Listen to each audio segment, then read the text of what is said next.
Hi YouTube, my name is Maureen and welcome to Maureen Reads. Today I'm going to be reviewing 11/22/63 by Stephen King.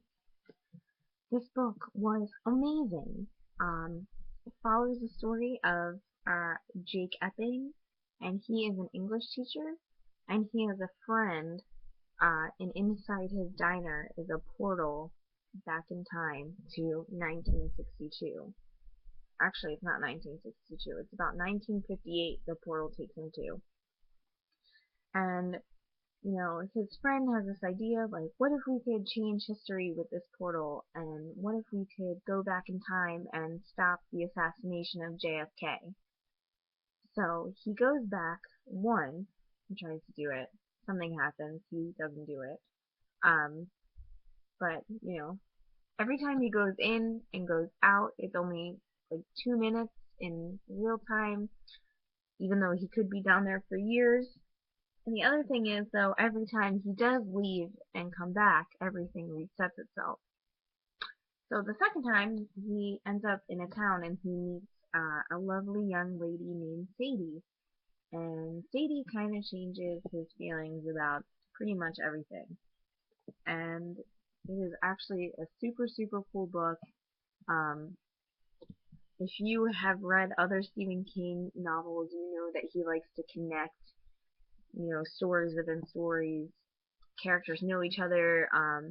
So that does happen early on in the book. You see two characters from a very, very famous Stephen King novel, and he goes to a very, very famous town in Stephen King novels. It's it's pretty cool what he does. Um, I'll tell you, this book is pretty long.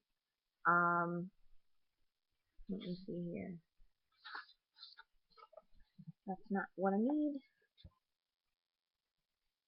Mm,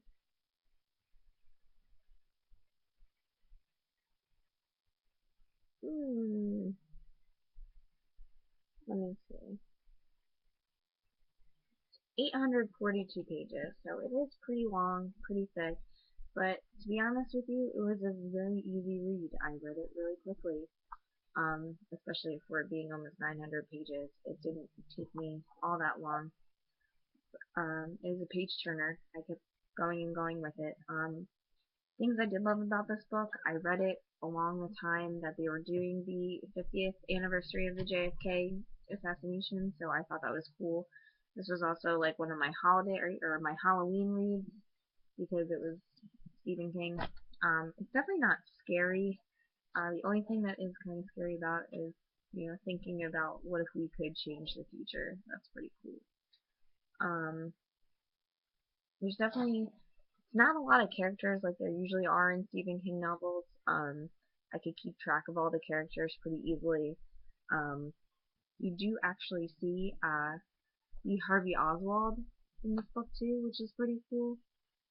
Um, I don't know, who would I recommend this book to? Anybody who likes nostalgia, anybody who's into JFK like me, anybody who's into Stephen King like myself. Um, I definitely recommend it to those people. But I would definitely, I would read it again if I could. Um, there's not much else to say about this book except for the fact that, it does bring up the whole theory of, did Harvey Oswald really do it? Did he really do it alone? Um, I mean, that's up for you to decide. This book is just, it's fictionalized, but it is based off a lot of fact, and Stephen King did do a lot of research on it. So, I don't know, it's up for you to decide, but I thought this book was absolutely incredible, and I actually just opened to a page where it has my last name in it, which is pretty cool. A character has my last name. So, I don't know, take a stab at what you think it could be if you do read the book. But 11/22/63, give it a read if you like a lot of pages.